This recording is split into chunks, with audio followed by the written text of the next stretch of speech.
ಯದ್ಯದ್ ಕರ್ಮ ಕರೋಮಿ ತತ್ತದಖಿಲಂ ಶಂಭೋ ತವಾರಾಧನಂ. ಬದುಕು ಯಜ್ಞಮಯವಾಗಬೇಕು. ಯಜ್ ಸಂಗತಿಕರಣ ದೇವಪೂಜಾ ದಾನೇಶು ಎಂಬ ವ್ಯುತ್ಪತ್ತಿಯ ಪ್ರಕಾರ ಯಾವುದೇ ರೀತಿಯ ಭಗವದರ್ಪಿತ ಬುದ್ಧಿಯಿಂದ ಮಾಡಿದ ಕರ್ಮವೂ ಕೂಡ ಯಜ್ಞವಾಗುತ್ತದೆ ಎನ್ನುವುದು ಸನಾತನ ಧರ್ಮ.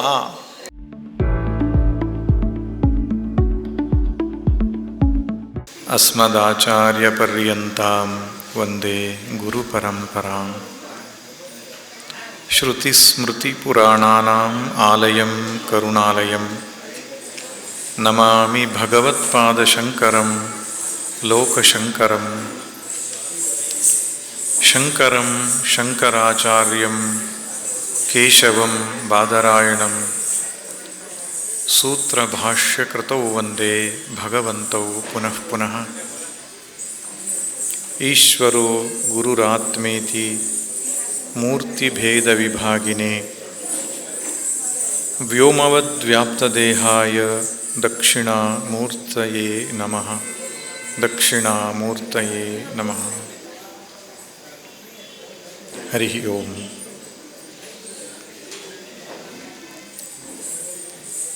ಸಂಕಲ್ಪೋತ್ಸವ 39 ವರ್ಷಗಳ ಅವ್ಯಾಹತವಾದ ಅವಿರತವಾದ ಈ ಕಾರ್ಯಕ್ರಮ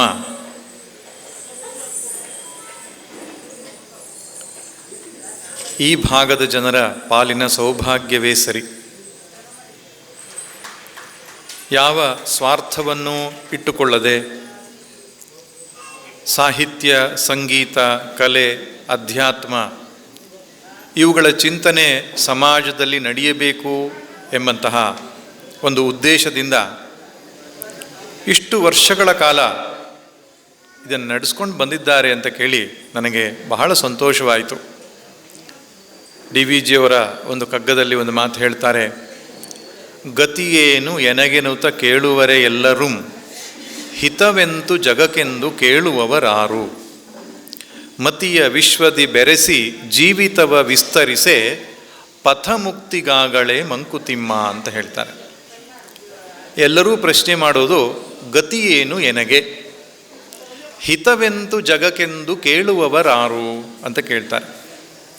ಸಮಾಜಕ್ಕೆ ಒಳ್ಳೇದು ಯಾವಾಗ ಆಗತ್ತೆ, 4 ಜನರಿಗೆ ನಾನೇನು ಉಪಕಾರ ಮಾಡಬಲ್ಲೆ, ಈ ಸಂಸ್ಕೃತಿಗೆ ನಾನೇನು ಕೊಡಬಲ್ಲೆ, ಈ ರೀತಿಯಾಗಿ ಯೋಚನೆ ಮಾಡುವವರ ಸಂಖ್ಯೆ ತೀರ ಕಡಿಮೆ. ಎಲ್ಲರೂ ಕೂಡ ನಾನು, ನನಗೆ, ನನ್ನದು, ಎಲ್ಲ ವಿಭಕ್ತಿಗಳು ಕೂಡ ನಾನುವನ್ನು ಆಶ್ರಯಿಸಿಕೊಂಡಿದೆ. ಇಂತಹ ಸಮಾಜದಲ್ಲಿ ಪ್ರಮೋದ್ ಹೆಗಡೆಯವರಂಥ ಅಥವಾ ಅವರ ಕುಟುಂಬದ ಎಲ್ಲ ಸದಸ್ಯರು ಕೂಡ ಮತ್ತು ಅವರ ಜೊತೆಯಾಗಿ ನಿಂತಹ ಅವರ ಸ್ನೇಹಿತ ವರ್ಗ ಏನಿದೆ, ಇಷ್ಟು ಚಂದದಲ್ಲಿ ಕಾರ್ಯಕ್ರಮವನ್ನು ನಡೆಸ್ಕೊಂಡು ಬರ್ತಾ ಇರೋದು ದೈವಾನುಗ್ರಹ ಹಾಗೂ ಅವರ ಸತ್ಸಂಕಲ್ಪ. ವೇದದಲ್ಲಿ ಶಿವಸಂಕಲ್ಪ ಸೂಕ್ತಗಳು ಅಂತ ಒಂದಿಷ್ಟು ಮಂತ್ರಗಳಿವೆ. ತನ್ಮೇ ಮನಃಶಿವ ಸಂಕಲ್ಪಮಸ್ತು ಅಂತ ಬರ್ತದೆ. ನನ್ನ ಮನಸ್ಸು ಶಿವಸಂಕಲ್ಪ ಉಳ್ಳದ್ದಾಗಲಿ ಅಂತ. ಶಿವ ಅಂದರೆ ಮಂಗಲ, ಕಲ್ಯಾಣ, ಶುಭ. ಹೇ ದೇವರೇ, ನನ್ನ ಮನಸ್ಸಿನಲ್ಲಿ ಶುಭವಾದ, ಕಲ್ಯಾಣಕರವಾದ, ಮಂಗಳಕರವಾದಂತಹ ಸಂಕಲ್ಪಗಳು ಉಂಟಾಗಲಿ ಅಂತ ಆ ವೇದ ಮಂತ್ರದ ಪ್ರಾರ್ಥನೆ ಇದೆ. ಆದ್ದರಿಂದ ಅಂತಹ ಸಂಕಲ್ಪವನ್ನಿಟ್ಟುಕೊಂಡು ಈ ಉತ್ಸವ ಏನು ನಡೀತಾ ಇದೆ, ಉತ್ಸವ ಎಂಬ ಶಬ್ದಕ್ಕರ್ಥ ಮೇಲಕ್ಕೆ ಕೊಂಡೊಯ್ಯುವುದು ಅಂತ ಅರ್ಥ. ಉತ್ ಅಂದರೆ ಮೇಲೆ, ಸವ ಅಂದರೆ ಕೊಂಡೊಯ್ಯೋದು. ನಮ್ಮ ಮನಸ್ಸನ್ನು ಮೇಲ್ಮಟ್ಟಕ್ಕೆ ಕೊಂಡೊಯ್ಯುವಂತಹ ಕಾರ್ಯಕ್ರಮ ಏನಿದೆ, ನಿಜವಾಗಿಯೂ ಶ್ಲಾಘನೀಯ, ಅಭಿನಂದನೀಯ. ಇದು ಕಾರ್ತೀಕ ಮಾಸ, ಬೆಳಕಿನ ಹಬ್ಬ. ಮನೆಯ ಮುಂದೆ, ದೇವಸ್ಥಾನದ ಮುಂದೆ ಹಣತೆಯಲ್ಲಿ ದೀಪವನ್ನು ಬೆಳಗುವ ಸಂದರ್ಭ. ಹಣತೆ ಎನ್ನುವಂಥದ್ದು ನಮ್ಮ ಶರೀರದ ಪ್ರತೀಕವಾದರೆ, ಎಣ್ಣೆ ಎನ್ನುವಂಥದ್ದು ನಮ್ಮ ಅಂತಃಕರಣದ ಪ್ರತೀಕ, ಮನಸ್ಸಿನ ಪ್ರತೀಕ. ವರ್ತಿ ಕನ್ನಡದಲ್ಲಿ ಬತ್ತಿ ಅಂತ ಆಗಿದೆ, ತತ್ಸಮ ತದ್ಭವ. ಆ ಬತ್ತಿ ಅನ್ನುವಂಥದ್ದು ಬುದ್ಧಿಯ ಪ್ರತೀಕ. ಅದು ಅಲ್ಲಿ ಹಚ್ಚಿಟ್ಟ ದೀಪ ಜ್ಞಾನದ ಪ್ರತೀಕ. ಶರೀರವೆಂಬ ಪ್ರಣತಿಯಲ್ಲಿ ಮನಸ್ಸು ಎಂಬ ತೈಲ ಇದೆ. ಹೊಸೆದ ಚುರುಕಾದ ಸೂಕ್ಷ್ಮವಾದ ಬುದ್ಧಿಯಲ್ಲಿ ಜ್ಞಾನ ಜ್ಯೋತಿ ಹಚ್ಚುವಂತಹ ಒಂದು ಸಂಕೇತ ದೀಪಗಳು. ಆದ್ದರಿಂದ ಒಬ್ಬರು ಮಹನೀಯರು ಹೇಳ್ತಾ ಇದ್ದರು, ನೀರಿನಲ್ಲಿ ಬರೆದದ್ದು ಕೈ ಎತ್ತುವುದರೊಳಗೆ ಕಾಣದಾಗತ್ತೆ, ಮಣ್ಣಿನಲ್ಲಿ ಬರೆದದ್ದು ನಡೆದಾಡಿದಾಗ ಮಾಸಿ ಹೋಗುತ್ತೆ. ನೀರಿನಲ್ಲಿ ಬರೆದದ್ದು ಕೈ ಎತ್ತುವುದರೊಳಗೆ ಕಾಣದಾಗತ್ತೆ, ಮಣ್ಣಿನಲ್ಲಿ ಬರೆದದ್ದು ನಡೆದಾಡಿದಾಗ ಮಾಸಿ ಹೋಗುತ್ತೆ. ಕಲ್ಲಿನಲ್ಲಿ ಬರೆದದ್ದು ಕಾಲಾಂತರದಲ್ಲಿ ಕಣ್ಮರೆಯಾಗುತ್ತೆ.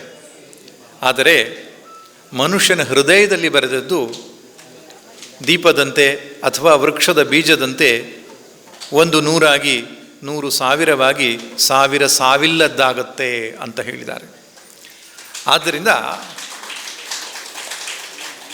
ಈ ಜ್ಞಾನದ ಬೆಳಕನ್ನು ಹಚ್ಚಿಸುವಂತಹ ಸಂಕೇತ ದೀಪಗಳು. ಕಾರ್ತಿಕ ಮಾಸದ ಪರ್ಯಂತ ನಾವು ಈ ದೀಪವನ್ನು ಬೆಳಗ್ತೇವೆ. ಉದ್ದೇಶ ಎಷ್ಟೇ, ಭಗವಂತ ನಮಗೆ ಸರಿಯಾದ ಮಾರ್ಗದಲ್ಲಿ ನಮ್ಮನ್ನು ಮುನ್ನಡೆಸು, ಸರಿಯಾದ ಬುದ್ಧಿಯನ್ನು ಕೊಡು ಎಂಬುದಾಗಿ ಪ್ರಾರ್ಥನೆ. ಯಾಕೆಂದರೆ ಬುದ್ಧಿ ಸರಿಯಾಗಿದ್ದರೆ ಬದುಕು ಸರಿಯಾಗಿರ್ತದೆ. ಇನ್ನೊಂದು ವಿಶೇಷ ಇವತ್ತೇನಪ್ಪ ಅಂದರೆ ಉತ್ಥಾನ ದ್ವಾದಶಿ. ನಮ್ಮ ಶಾಸ್ತ್ರಗಳಲ್ಲಿ 4 ತಿಂಗಳುಗಳನ್ನು ಚಾತುರ್ಮಾಸ್ಯ ವ್ರತ ಎಂಬುದಾಗಿ ಹೇಳ್ತಾರೆ. ಶಯನಿ ಏಕಾದಶಿಯಿಂದ ಆರಂಭ ಮಾಡಿ ನಿನ್ನೆ ಪ್ರಬೋಧಿನಿ ಏಕಾದಶಿ ಎಂಬುದಾಗಿ ಕರೀತಾರೆ. ಆ 4 ತಿಂಗಳುಗಳು ಭಗವಂತನು ನಿದ್ರೆಯಲ್ಲಿ ಇರ್ತಾನೆ ಅಂತ. ನಮ್ಮ ಜಡನಿದ್ದೆಯಲ್ಲ, ಯೋಗ ನಿದ್ರೆಯಲ್ಲಿ ಇರ್ತಾನೆ ಅಂತ. ಪ್ರಾಕೃತಿಕವಾಗಿ ಸಂಭವಿಸುವಂತಹ ಯಾವುದೋ ಒಂದು ವಿಶೇಷವನ್ನು ಕುರಿತಾಗಿ ಶಾಸ್ತ್ರಗಳು ಹೇಳುವಂಥದ್ದು. ಆ ಸಂದರ್ಭದಲ್ಲಿ ಚಾತುರ್ಮಾಸ್ಯ ವ್ರತವನ್ನು ಮಾಡಬೇಕು ಎಂಬುದಾಗಿ ಹೇಳ್ತಾರೆ. 4 ತಿಂಗಳು ಚಾತುರ್ಮಾಸ್ಯ ವ್ರತ ಅನ್ನುವಂಥದ್ದು ಪಕ್ಷಾವೈ ಮಾಸಃ ಎಂಬ ಶ್ರುತಿಯಿಂದ ಚೋದಿತವಾದಂತಹ ವಾಕ್ಯವನ್ನು ಅನುಸರಿಸಿ 2 ತಿಂಗಳಿಗೆ ಇದು ಸೀಮಿತವಾಗಿದೆ. ಅಂದರೆ ಪಕ್ಷವನ್ನೇ ಮಾಸ ಎಂಬುದಾಗಿ ಪರಿಗಣಿಸಬಹುದು ಎಂಬ ಶ್ರುತಿವಾಕ್ಯವನ್ನು ಅನುಸರಿಸಿ ಹೀಗೆ ಎಲ್ಲರೂ ಮಾಡ್ತಾ ಇದ್ದಾರೆ. ಆದರೆ ಕೆಲವು ಸಂಪ್ರದಾಯಗಳಲ್ಲಿ 4 ತಿಂಗಳುಗಳನ್ನು ಚಾತುರ್ಮಾಸ್ಯ ಮಾಡುವವರು ಇವತ್ತು ಸೀಮೋಲ್ಲಂಘನವನ್ನು ಮಾಡ್ತಾರೆ. ಇವತ್ತು ಉತ್ಥಾನ ಏಕಾದಶಿ ಅಂತ. ಅಂದು ಮಲಗಿದ ಯೋಗ ನಿದ್ರೆಗೆ ತೆರಳಿದ ಭಗವಂತ ನಿನ್ನೆ ಎಚ್ಚರಗೊಳ್ತಾನೆ, ಇವತ್ತು ಎದ್ದು ಕುಳಿತುಕೊಳ್ತಾನೆ ಅಂತ. ಆದ್ದರಿಂದ ಲಕ್ಷ್ಮೀ ಪೂಜೆಯನ್ನು ಅಥವಾ ಲಕ್ಷ್ಮಿಯ ಪ್ರತಿನಿಧಿಯಾಗಿರತಕ್ಕಂತಹ ತುಳಸಿ ಪೂಜೆಯನ್ನು ಮಾಡಿ ವಿಷ್ಣು ಹಾಗೂ ಆ ಲಕ್ಷ್ಮಿಯರ ಸನ್ನಿಧಾನವನ್ನು ನಾವು ಪ್ರಾರ್ಥಿಸಿಕೊಂಡು ಪೂಜಿಸಿಕೊಂಡು ಜ್ಞಾನ ವೈರಾಗ್ಯ ಸನ್ಮಾರ್ಗದಲ್ಲಿ ನಡೆಸುವಂತೆ ಭಗವಂತನಲ್ಲಿ ಪ್ರಾರ್ಥನೆ ಮಾಡತಕ್ಕಂತಹ ಶುಭ ದಿನ ಇವತ್ತು. ಕಾರ್ತೀಕ ಮಾಸದ ಉತ್ಥಾನ ದ್ವಾದಶಿಯ ಶುಭ ದಿನ.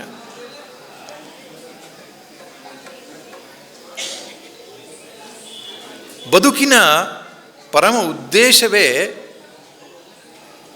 ಶಾಸ್ತ್ರಗಳು ಹೇಳುವ ಹಾಗೆ ಅಭ್ಯುದಯ ಮತ್ತು ನಿಶ್ರೇಯಸ್ ಎಂಬುದಾಗಿ ಹೇಳ್ತಾರೆ. ಇಹಲೋಕದಲ್ಲಿ ಸುಖಶಾಂತಿಯಿಂದ ಬದುಕುತ್ತಾ ಪರದಲ್ಲಿ ಮೋಕ್ಷವನ್ನು ಪಡೆಯುವುದು, ಇದು ಎಲ್ಲ ಮನುಷ್ಯರ ಮೂಲಭೂತ ಉದ್ದೇಶ. ಅದಕ್ಕೆ ಧರ್ಮ ಎಂಬ ಶಬ್ದವನ್ನು ನಮ್ಮ ಹಿರಿಯರು ಕರೆದಿದ್ದಾರೆ. ಯತೋ ಅಭ್ಯುದಯ ನಿಶ್ರೇಯಸ ಹೇತು ಸ ಧರ್ಮ. ಯಾವುದರಿಂದ ಅಭ್ಯುದಯ ಮತ್ತು ನಿಶ್ರೇಯಸ ಉಂಟಾಗ್ತದೋ ಅದಕ್ಕೆ ಧರ್ಮ ಅಂತ ಕರೆದಿದ್ದಾರೆ. ನಮ್ಮದು ಹಿಂದೂ ಧರ್ಮ, ಆ ಧರ್ಮ, ಈ ಧರ್ಮ ಅಂತ ಶಬ್ದ ಬಳಸ್ತಾರಲ್ಲ, ಅದು ಸರಿಯಾದ ಅರ್ಥ ಅಲ್ಲ. ಧರ್ಮ ಎಂಬ ಶಬ್ದಕ್ಕೆ ಅರ್ಥ ಯಾವ ರೀತಿ ನಡೆದರೆ, ಯಾವ ರೀತಿ ಬದುಕಿದರೆ ಇಹಲೋಕದ ಬಾಳು ಶಾಂತಿ ಸಮಾಧಾನದಿಂದಿರ್ತದೋ ಮತ್ತು ಪರದಲ್ಲಿ ಸದ್ಗತಿ ಆಗುತ್ತೋ ಅದು ಧರ್ಮ. ಸನಾತನ ಧರ್ಮ ಅಂತ ನಾವು ಕರಿತೇವೆ. ಕಾರಣ ಇಷ್ಟೇ, ಶಾಶ್ವತವಾಗಿ ಒಂದು ಸಿದ್ಧಾಂತವನ್ನು, ಒಂದು ಸತ್ಯವನ್ನು ಈ ಪರಂಪರೆಯಲ್ಲಿ ಋಷಿಗಳು ಕಂಡು ಹಿಡಿದಿದ್ದಾರೆ. ಈ ರೀತಿ ಬದುಕಿದರೆ ನಿಮ್ಮ ಇಹಲೋಕದ ಪರಲೋಕದ ಎರಡೂ ಬಾಳು ಕೂಡ ಸಾರ್ಥಕವಾಗತ್ತೆ ಅಂತ. ಹಿರಿಯ ಸನ್ಯಾಸಿಗಳಾದಂತಹ ಸ್ವಾಮಿ ಚಿನ್ಮಯಾನಂದರ ಹತ್ರ ಯಾರೋ ಹೋಗಿ ಕೇಳ್ತಾರೆ. ಬೇರೆ ಮತಗಳಲ್ಲೆಲ್ಲ ಸ್ಥಾಪಕರು ಅಂತ ಇರ್ತಾರೆ, ಇವರು ಈ ಮತವನ್ನು ಸ್ಥಾಪಿಸಿದರು, ಈ ಪಂಥವನ್ನು ಸ್ಥಾಪಿಸಿದರು, ಹಿಂದೂ ಧರ್ಮಕ್ಕೆ ಯಾರೂ ಸ್ಥಾಪಕರಿಲ್ವಲ್ಲ ಅಂತ. ಆಗ ಬಹಳ ಚಂದದ ಉತ್ತರ ಕೊಡ್ತಾರವರು. ನೋಡಿ, ಫಿಸಿಕ್ಸನ್ನು ಯಾರು ಸ್ಥಾಪನೆ ಮಾಡಿದರು, ಕೆಮಿಸ್ಟ್ರಿಯನ್ನು ಯಾರು ಸ್ಥಾಪನೆ ಮಾಡಿದರು, ಮ್ಯಾಥಮೆಟಿಕ್ಸನ್ನು ಯಾರು ಕಂಡುಹಿಡಿದರು, ಯಾರ ಒಬ್ಬರ ಹೆಸರು ಹೇಳಲಿಕ್ಕೆ ಆಗಲ್ಲ ನಮಗೆ. ವಿಜ್ಞಾನಿಗಳ ದೊಡ್ಡ ಪಟ್ಟಿಯೇ ಇದೆ. ಹಿಂದೆ ಬಹಳ ವಿಜ್ಞಾನಿಗಳು ಈಗಲೂ ಕಂಡುಹಿಡಿತಾ ಇದ್ದಾರೆ. ಹಾಗೆ ಈ ಸನಾತನ ಧರ್ಮ ಅನ್ನುವಂಥದ್ದು ಒಬ್ಬ ವ್ಯಕ್ತಿಯ ಉಕ್ತಿಗಳಲ್ಲ. ಋಷಿಗಳು ಅವರಿಗೆ ಕಂಡ ಸತ್ಯಗಳನ್ನು, ದರ್ಶನಗಳನ್ನು ದಾಖಲಿಸಿದರು. ಆ ದಾಖಲೆಗಳ ದೊಡ್ಡ ಪಟ್ಟಿಯೇ ಇದೆ ನಮ್ಮಲ್ಲಿ, ಗ್ರಂಥಗಳ ದೊಡ್ಡ ರಾಶಿಯೇ ಇದೆ ನಮ್ಮಲ್ಲಿ. ಆದ್ದರಿಂದ ಯಾವುದೋ ಒಂದು ಗ್ರಂಥವನ್ನು, ಯಾವುದೋ ಒಬ್ಬ ವ್ಯಕ್ತಿಯನ್ನು ಈ ಸನಾತನ ಧರ್ಮದ ಮೂಲ ಅಂತ ಹೇಳಲಿಕ್ಕೆ ಆಗಲ್ಲ. ಸನಾತನ ಎಂಬ ಶಬ್ದಕ್ಕೆ ಅರ್ಥ ಸನಾ ಆತನೋತಿ ಇತಿ ಸನಾತನಃ ಅಂತ, ಶಾಶ್ವತ ಅಂತ ಅರ್ಥ.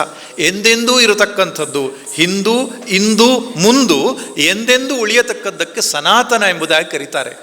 ಸನಾತನ ಸತ್ಯದ ಆಧಾರದ ಮೇಲೆ ನಿಂತಿರತಕ್ಕಂತಹ ಧರ್ಮ ಇದು. ಧರ್ಮ ಅಂದರೆ ಏನರ್ಥ? ಯಾವುದರಿಂದ ಇಹಲೋಕದ ಶಾಂತಿ ಸಮಾಧಾನದಿಂದ ಇರುತ್ತೋ, ಪರಲೋಕಕ್ಕೂ ಅದು ಕೂಡ ನಮ್ಮನ್ನು ಕೊಂಡೊಯ್ಯುತ್ತೋ ಅದು ಧರ್ಮ. ಅಂತಹ ಸನಾತನ ಧರ್ಮದಲ್ಲಿ ನಾವೆಲ್ಲ ಹುಟ್ಟಿದ್ದೇವೆ. ಕಲೆಯ ಮೂಲಕವಾಗಿ ನಾವು ಕಂಡುಕೊಳ್ಳುವುದು ಅದನ್ನೇ.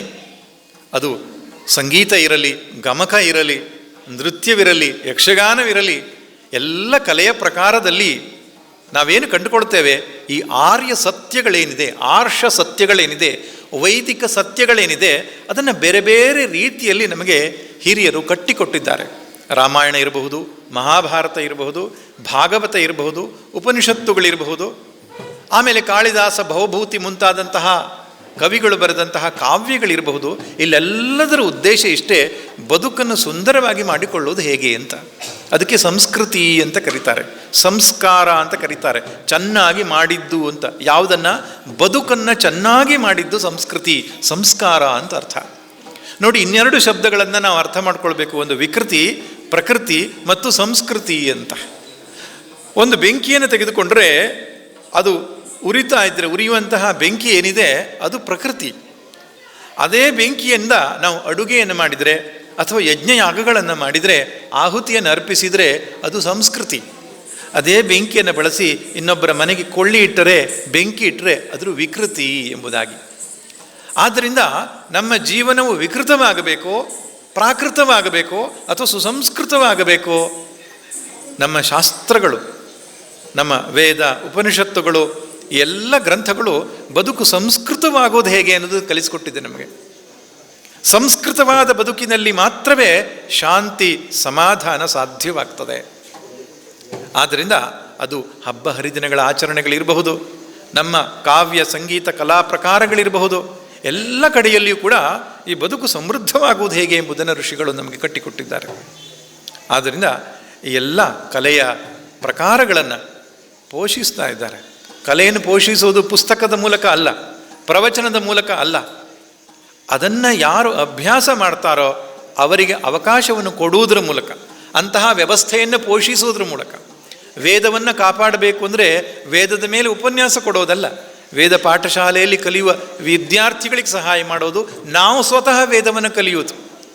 ಹಾಗೆ ಕಲಿಯುವವರಿಗೆ, ಆ ಕಲೆಯನ್ನು ಪೋಷಿಸುವವರಿಗೆ ಸ್ಫೂರ್ತಿಯನ್ನು ನೀಡುತ್ತಾ ಈ ಒಂದು ವ್ಯವಸ್ಥೆ ಏನಿದೆ, ಏನು ಆ ಸಂಕಲ್ಪ ಉತ್ಸವ ಎನ್ನುವಂಥದ್ದು ಏನು ಮಾಡ್ತಾ ಇದೆ, ಬಹಳ ಶ್ಲಾಘನೀಯವಾದಂತಹ ವಿಷಯ. ಇವತ್ತು ನಾನು ಮಾತನಾಡಬೇಕು ಅನ್ನುವಂತಹ ವಿಷಯ ಏನಪ್ಪ ಅಂದರೆ, ನಮ್ಮ ಇಹಲೋಕ ಮತ್ತು ಪರಲೋಕದ ಬದುಕು ಸಮೃದ್ಧವಾಗಬೇಕು ಅಂದರೆ ನಾವು ಏನು ಮಾಡಬೇಕು ಅಂತ. ನಮ್ಮ ಮನಸ್ಸನ್ನು ಭಗವಂತನಿಗೆ ಸಮರ್ಪಿಸಬೇಕು. ನಮ್ಮ ಮನಸ್ಸನ್ನು ಪವಿತ್ರೀಕರಣ ಮಾಡಬೇಕು, ಉದಾತ್ತೀಕರಣ ಮಾಡಬೇಕು. ಅದಕ್ಕೆ ಯಜ್ಞ ಎಂಬುದಾಗಿ ಕರೀತಾರೆ. ಪುರುಷ ಸೂಕ್ತದಲ್ಲಿ ಒಂದು ಮಾತು ಬರುತ್ತದೆ, ಯಜ್ಞೇನ ಯಜ್ಞಮಯಜಂತ ದೇವಾಹ. ದೇವತೆಗಳು ಯಜ್ಞದಿಂದ ಯಜ್ಞವನ್ನು ಮಾಡಿದರು ಅಂತ. ಯಜ್ಞದಿಂದ ಯಜ್ಞ ಮಾಡಿರುವ ಎಂಬ ಶಬ್ದ, ಒಗಟಾದ ಶಬ್ದಕ್ಕೆ ಅರ್ಥ ಏನು ಅಂದರೆ, ಈ ಸೃಷ್ಟಿ ಎಂಬ ಯಜ್ಞವನ್ನು ಮಾನಸಿಕವಾದ ಉಪಾಸನೆ ಎಂಬ ಯಜ್ಞದಿಂದ ಸೃಷ್ಟಿ ಎಂಬ ಯಜ್ಞವನ್ನು ಮಾಡಿದರು ಅಂತ ಅರ್ಥ. ಆದ್ದರಿಂದ ತಾನಿ ಧರ್ಮಾಣಿ ಪ್ರಥಮಾನ್ಯಾಸನ್, ಈ ಯಜ್ಞವೇ ಪ್ರಥಮವಾದ ಕರ್ಮವಾಯಿತು ಅಂತ ಹೇಳ್ತಾರೆ. ಸೃಷ್ಟಿಯ ಮೊದಲ ಕರ್ಮ ಯಾವುದಪ್ಪ ಅಂದರೆ ಯಜ್ಞ. ಸೃಷ್ಟಿಕರ್ತನಾದ ಪರಮಾತ್ಮನು ಜೀವರುಗಳನ್ನೆಲ್ಲ ಕರೆದು ಹೇಳ್ತಾನೆ, ಸೃಷ್ಟಿಯಾದ ಮೇಲೆ ಯಜ್ಞವನ್ನು ಮಾಡಿರಿ, ಯಜ್ಞದ ಬದುಕನ್ನು ಬದುಕಿರಿ ಅಂತ. ಆದ್ದರಿಂದ ಭಾರತೀಯ ಜೀವನ ಶೈಲಿ ಅಂತ ಹೇಳಿದ್ರೆ ಏನಪ್ಪ ಅಂದರೆ ಯಜ್ಞಮಯವಾದ ಬದುಕು. ಯಜ್ಞ ಅಂದ ತಕ್ಷಣ ನಮ್ಮ ತಲೆಯಲ್ಲಿ ಬರೋದು ಒಂದು ಅಗ್ನಿಕುಂಡ, ಸ್ವಾಹಾಕಾರ ಮಾಡತಕ್ಕಂಥ ವೈದಿಕರು.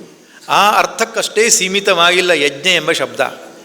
ಯಜ್ ಸಂಗತಿಕರಣ, ದೇವಪೂಜಾ, ದಾನೇಶು ಎಂಬ ವ್ಯುತ್ಪತ್ತಿಯ ಪ್ರಕಾರ ಯಾವುದೇ ರೀತಿಯ ಭಗವದರ್ಪಿತ ಬುದ್ಧಿಯಿಂದ ಮಾಡಿದ ಕರ್ಮವೂ ಕೂಡ ಯಜ್ಞವಾಗುತ್ತದೆ ಎನ್ನುವುದು ಸನಾತನ ಧರ್ಮ.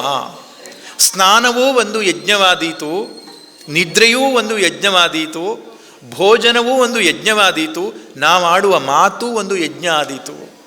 ಈ ರೀತಿಯಾಗಿ ಸತ್ ಚಿಂತನೆ ಮಾಡುವುದಕ್ಕೆ ಜ್ಞಾನ ಯಜ್ಞ ಅಂತ ಕರೀತಾರೆ.